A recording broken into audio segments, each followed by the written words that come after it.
Hello everyone, welcome back to my channel functional teaching stories. आप सब लोग कैसे हो? आई विश आप सब लोग अच्छे होंगे।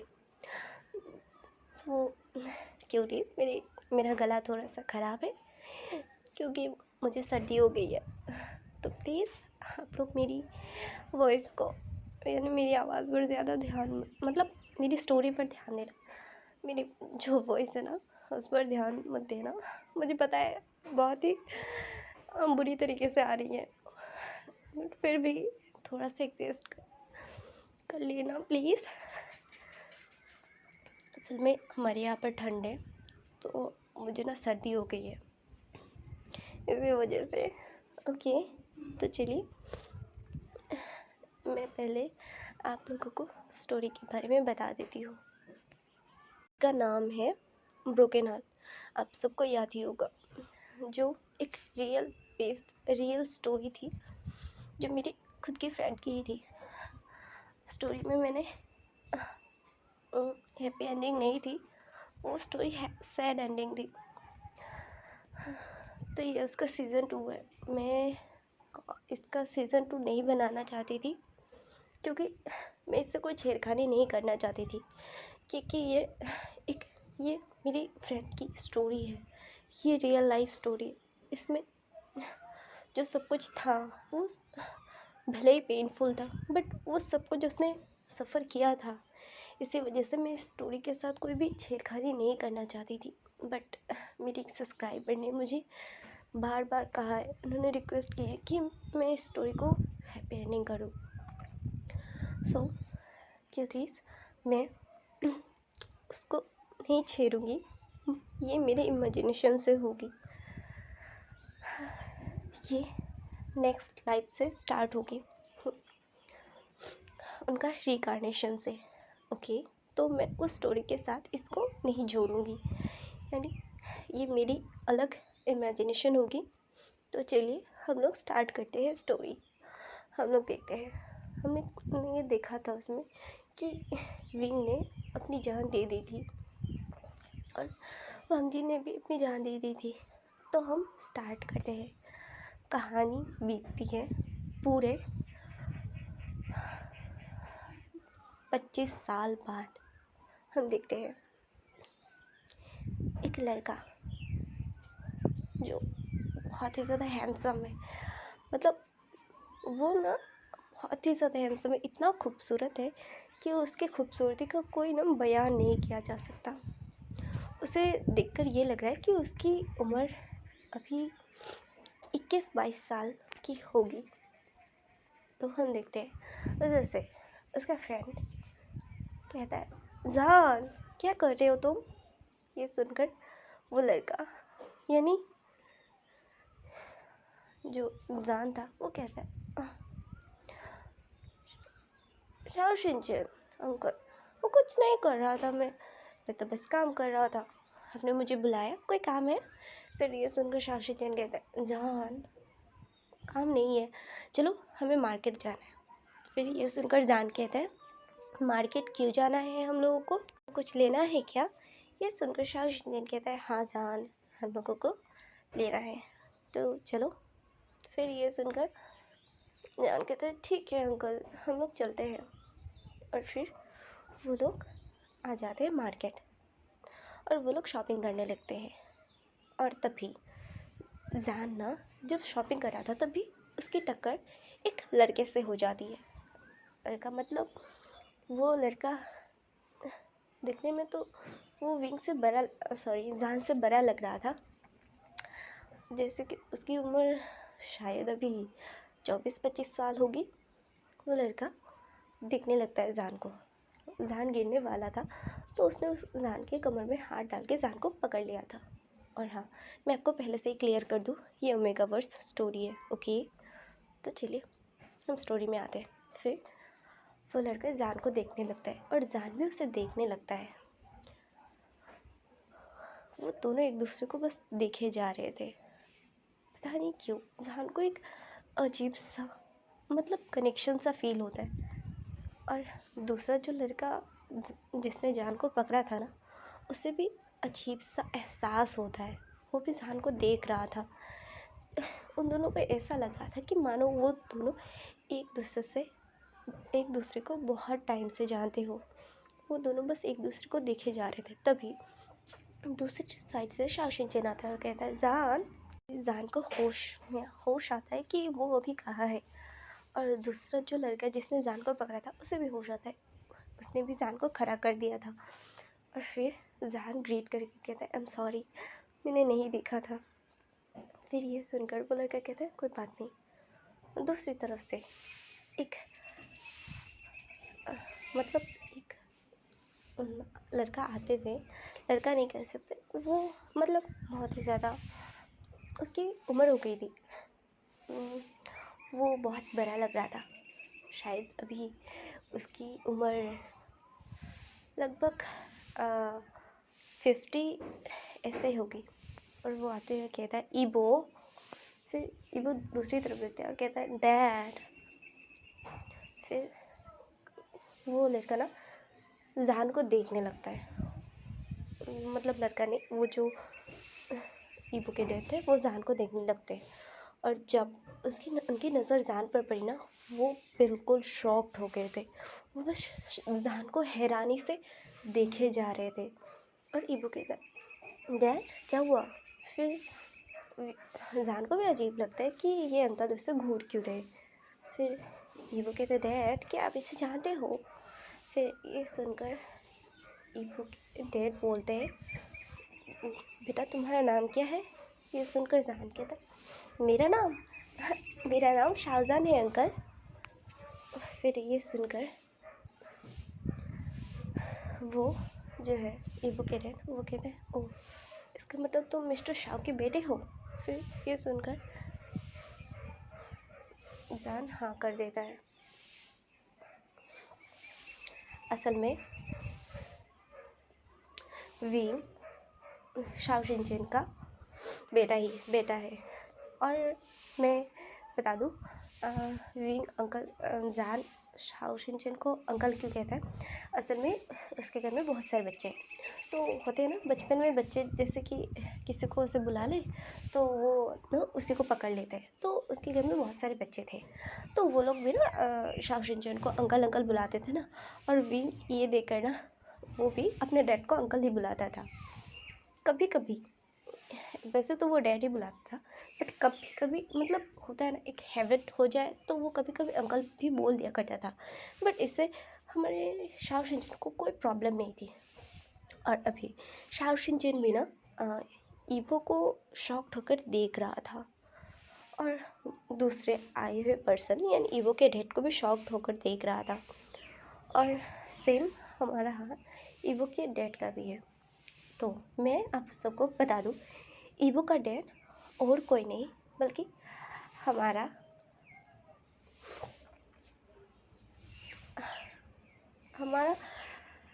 लैन शिचेन है। लैन शिचेन को फिर शाओशिनचेन ग्रीट करता है। सॉरी शाओशिनचेन ना लैन शिचेन को ग्रीट करते हैं। और फिर लैन शिचेन भी उन्हें ग्रीट करते हैं। और फिर कहते हैं शाओ शिनचेन तुम ठीक हो। ये सुनकर शिनचेन यानी शाओशिनचेन कहते हैं हाँ मैं बिल्कुल ठीक हूँ, क्या आप ठीक है मिस्टर शिचेन। फिर वो कहते हैं हाँ मैं भी ठीक हूँ, इतने सालों बाद हम लोगों की मुलाकात हुई है। फिर वो सुनकर वो दोनों कहते हैं हाँ बहुत टाइम हो गया। फिर शाओशिनचेन कहते हैं इससे मिली, ये मेरा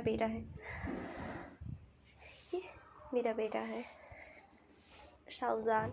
और फिर ये सुनकर शाओशिनचेन कहते हैं ओह बहुत प्यारा है ये विंग से काफ़ी मिलता जुलता है, ये विंग की तरह दिखता है ना। फिर ये सुनकर शाओशिनचेन थोड़ा सा पेनफुल स्माइल देते और कहते हैं हाँ। और ये फिर लैन शिचेन कहते हैं ये मेरा बेटा है लैन ईबो। फिर वो लोग कहते हैं ये भी वांग जी की तरह दिखता है। फिर ये सुनकर शिचेन भी थोड़ा सा सैड लग रहे थे। फिर ईबो पूछता है डैड सब लोग कहते हैं मैं वांग जी अंकल की तरह दिखता हूँ। फिर ये सुनकर हम लोग कहते हैं हाँ। फिर शाओशिनचैन भी कहते हैं हाँ तुम बिल्कुल इसकी तरह दिखते हो। और हमारे जान भी कहते हैं देखा डैड, सब लोग बोलते हैं कि मैं विंग अंकल की तरह दिखता हूँ। ये सुनकर वो लोग कहते हैं हाँ क्योंकि तुम सच में उसकी तरह दिखते हो बाऊ बाऊ। ये सुनकर जान दांत दिखा देता है। और हमारे ईबो को पता नहीं क्यों हमारा जान इतना ज़्यादा क्यूट लगा ना कि वो बस उसे देख रहा था, मानो उसने आज तक इतनी खूबसूरत ओमेगा कभी देखी ही ना हो। फिर शिचेन ना ईबो को देख रहे थे कि ईबो जान को कैसे देख रहा है। फिर शिचेन थोड़े से खांसते हैं जैसे कि ईबो।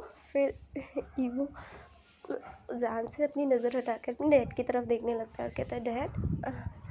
फिर शिचेन कहते चलो घर चलते हैं, हम लोग को लेट हो रहा है ईबो। फिर ये सुनकर ईबो कहता है हाँ। और फिर जान भी शाओशिनचैन के साथ आ जाता है। शिचेन ने ना शाओशिनचैन और अपना नंबर एक्सचेंज कर लिया था क्योंकि शिचेन को कुछ बात करनी थी। विंग सॉरी मैं बार बार विंग बोल रही हूँ। जान घर आता है और घर आने के बाद अपने कमरे में चला जाता है। तभी शाओशिनचैन के फ़ोन में कॉल आता है और फिर लैन शिचेन उससे कुछ बात करते हैं। और क्या बात करते हैं ये अभी हमें दिखाया नहीं गया। और फिर हम देखते हैं ईवो कहता है डैड। घर आने के बाद ईवो शिचेन से कहता है डैड मुझे कुछ बात करनी है। इतने टाइम जब शिचेन ने शाओशिनचैन से बात की थी तब ईवो ऊपर गया था अपने रूम में फ्रेश होने के लिए। ईवो आके कहता है डैड मुझे आपसे कुछ बात करनी है। फिर ये सुनकर शिचेन कहते हैं यही ना कि तुम्हें वो क्यूट सा लिटिल सा ओमेगा पसंद आ गया। ये सुनकर ईवो शॉक्ड होकर अपने डैड को देखने लगता है और कहता है डैड आपको कैसे पता कि वो मुझे पसंद है। फिर ये सुनकर शिचेन कहता है बस ऐसे ही। फिर हम दूसरी साइड देखते हैं, जान भी नीचे आता है और फिर वो अपने डैड को देखता है और कहता है डैड मुझे पता नहीं क्यों उसे देखकर ऐसा लगा जिस समय टकराया ना शिचेन अंकल की जो बेटे है ना उसे देखकर पता नहीं क्यों ऐसा लगा कि मैं उससे पहले भी मिल चुका हूँ। ये सुनकर उसके डैड कहते हैं हाँ मुझे पता है जान, तुम्हें तुम्हारे अंकल के बारे में जानना चाहिए, विंग अंकल के बारे में। फिर ये सुनकर जान कहते हैं सच में आप मुझे बताओगे। फिर शाओशिन कहता है हाँ लगता है अब टाइम वक्त आ गया है। उधर से शियांग भी आता है। शियांग कहते हैं क्या हुआ। फिर विंग उसके पास सॉरी विंग ना विंग को जब जो मन करता है तब वो बुलाता है। वो शाओशिनचैन को मम्मा भी बुलाता है, डैड भी बुलाता है। और फिर शियांग आता है तो विंग शियांग के पास भाग के जाता है और कहता है डैड। फिर शियांग भी जान को गले लगा लेता है और कहता है बोलो। फिर जान कहता है आपको पता है मम्मा ने कहा कि वो मुझे विंग अंकल के बारे में बताएंगे। ये सुनकर शियांग थोड़ा सा हैरान हो गया और वो शाओशिनचैन को देखने लगा। और फिर शाओशिनचैन कहता है उसे बताने का वक्त आ चुका है। और फिर दोनों बैठते हैं और विंग को जान को सारी कहानी बताते हैं। और ये सुनकर जान की आंखों में भी आंसू आ गए थे कि उसकी विंग अंकल के साथ इतना सब कुछ हुआ है। और फिर दूसरी साइड हमारे शिचेन और जियांगचन ने भी बता दिया था वांगजी की लाइफ के बारे में। और यह जानने के बाद वो शौक था, उसकी आंखों में भी आंसू थे, पता नहीं है क्यों। और यहाँ पर ना वांगजी ईबो को ना फ्लैशबैक आने लग गया था। उनकी बातें सुनकर ना पता नहीं उसे ना फ्लैशबैक आने लगे थे। बट ईबो के फ्लैशबैक ना क्लियर थे, बट हमारी जान के जो फ्लैशबैक आ रहे थे ना वो थोड़े से धुंधले धुंधले थे, जैसे कि कोई बुला रहा है लान जान तुम्हें पता है मैं तुमसे बहुत ज़्यादा प्यार करता हूँ। और फिर से एक आवाज़ आती है लान जान मुझे भूख लगी है तुम मेरे लिए कुछ बनाओ ना। तुम्हें पता है हाँ मुझे बनाना आता है बट उतना अच्छे से नहीं आता। फिर से और एक आवाज़ आती है लान जान मुझे फ्रेश करवा दो। हाँ, तुमने कल रात इतने ज़्यादा हार्शली मेरे साथ किया। हाँ मुझे पेन हो रहा है बैक में। और फिर से लान जान हम कॉलेज के लिए लेट हो रहे हैं जल्दी करो। विंग को ये सब बातें ना उसके कानों में आवाज़ें आ रही थी और उसने मेरे सर को पकड़ लिया था। और ये देखकर हमारे शियांग और शाओशिनचैन दोनों हैरान हो गए थे। फिर वो विंग को सॉरी जान को देखने लगता है और फिर जान वहीं पर बेहोश हो गया था। थोड़ी देर बाद डॉक्टर आता है और जान को चेक करते और कहते हैं शायद इनमें शायद कुछ किसी चीज़ का सदमा लगा है, ये तो कुछ ऐसा हम क्लियर नहीं बता पा रहे कि आखिर इन्हें हुआ क्या है। फिर थोड़ी देर बाद डॉक्टर दवाई देके चला जाता है। फिर बताते हैं जब जान को होश आता है तो जान बता देता है, क्योंकि अब तक जान की मेमोरी भी क्लियर हो चुकी थी और जान की आंखों में आंसू थे ढेर सारे, क्योंकि वो अपने वांग जी के पास यानी ईवो के पास जाना चाहता था और दूसरी तरफ ईवो भी विंग यानी जान के पास आना चाहता था। और फिर तुरंत वो सब लोग वहाँ पर आते और फिर जल्दी से जैसे ही ईवो जान के सामने आता है जान दौड़ के जाके ईवो को हक कर लेता है, क्योंकि इतने टाइम में ना ईवो भी अपने मॉम डैड को कहकर वो सब लोग आ गए थे जान के मतलब शू हाउस में सब लोग आ गए थे। और फिर हैरान थे क्योंकि सब लोगों को लग रहा था ये कोई कोइंसिडेंस भी तो हो सकता है ना, जैसे कि बस चेहरा ही मिल रहा हो। बट रियल बात तो उन्हें अब जाकर पता चली कि उनका रिकार्नेशन हुआ है, उन दोनों का मिलना किस्मत में लिखा था। और फिर इनके आंसू आंखों में ढेर सारे आंसू थे, सॉरी जान की आंखों में ढेर सारे आंसू थे और शिकायत भी थी। बट उसकी मॉम डैड ने उसकी शिकायत जो वजह थी वो सब कुछ बता दिया था कि उसके बाद वांग जी का भी क्या किया उसने किया, इसकी वजह से जान ने माफ़ कर दिया था। तो वो दोनों बहुत ही ज़्यादा रो रहे थे क्योंकि वो अभी बहुत ही ज़्यादा इमोशनल थे। और उसके बाद वो लोग पे करते हैं कि हमने एक दूसरे के साथ रहना है, एक दूसरे से अलग नहीं होना है। और फिर टाइम बीता और हम देखते हैं 2 दिन बाद जान और ईवो ने शादी कर ली थी। वहाँ पर सब लोग आए थे, सब लोग बहुत ही ज़्यादा खुश थे कि चलो उस बार ना सही इस बार ही सही वो दोनों खुश तो है ना। और वहाँ पर वांग जी की मॉम भी थी, वो सॉरी जान और ईवो को जब देखती है ना तो उनकी आंखों में अभी आंसू थे। इतने साल गिल्ट में जी रही थी कि उन्होंने अपने बच्चों को अलग करके क्या खोया है, अपने बच्चों को खो दिया सिर्फ अपनी एक गलती की वजह से। और वो बहुत ही ज़्यादा उदास थी और वो बहुत ज़्यादा बीमार थी। बट जान ने उन्हें माफ़ कर दिया था और ईवो माफ़ नहीं करना चाहता था, बट जान के कहने पर ईवो ने भी माफ़ कर दिया था। और फिर वो दोनों शादी करते और फिर वो लोग वहाँ से अपने हनीमून के लिए निकल जाते हैं। सो इसके बाद टाइम बीतता है 2 साल बाद हम देखते हैं 2 बेबीज़ इधर उधर खेल रहे थे और वो उनमें से एक बेबी आते हुए कहता है शिजुई तुम्हें पता है मम्मा ने चॉकलेट केक बनाया है, हमको खाना है, तुम्हें नहीं आना क्या? फिर ये सुनकर शिजुई कहता युवा सच में ना तुम झूठ तो नहीं बोल रहे, वरना देखना मम्मा अच्छी बोल के तुम्हारी पिटाई करवाऊंगा कि तुम झूठ बोलते हो। ये सुनकर आयवा कहते नहीं प्रॉमिस पक्का वाला, सच में मम्मा ने केक बनाया है, चलो ना मुझे भूख लगी है। ये सुनकर शिजुई कहता ठीक है चलो हम मम्मा के पास जाकर केक लेके आते हैं। और फिर वो दोनों भाग के घर के अंदर जाते हैं और फिर और जान उन दोनों को देख वो दोनों आते हैं मम्मा मम्मा हमको केक चाहिए, अपने केक बनाया हमको नहीं बुलाया, हमें भूख लगी है। ये सुनकर जान के अच्छा पर तुम दोनों की ये हालत, पहले जाकर तुम दोनों शावर लो। फिर वो लोग कहते नहीं हमें चावल नहीं लेना, हमें केक चाहिए केक चाहिए केक चाहिए। फिर दूसरे साइड से ये वो आते हुए कहता है क्या हुआ मेरे बेबीज़ को? फिर वो लोग कहते हैं डैड हमें केक चाहिए, मम्मा केक नहीं दे रही, हमको केक खाना है। ये कहकर वो दोनों अपनी पपी आइज दिखाने लगते हैं और फिर वो कहते हैं हाँ सच में ये दोनों बहुत ही ज़्यादा शैतान है, देखो कितनी ज़्यादा नाटक कर रहे थे ये लोग। वो उन दोनों को फ्रेश करके नीचे लाता है और वहाँ पर शीचैन जियांग सब लोग थे, सब लोग अभी बहुत ही ज़्यादा हैप्पी थे। वो सब लोग श्रेयांग शाओशिन सब लोग आए थे वहाँ पर फैमिली डिनर के लिए और सब लोग मिलकर फैमिली डिनर करते और इसी हैप्पी मोमेंट को दिखाते हुए इस स्टोरी की हैप्पी एंडिंग होती है। हम लोग ओके बाय बाय एवरीवन, मिलते हैं एक न्यू स्टोरी के साथ।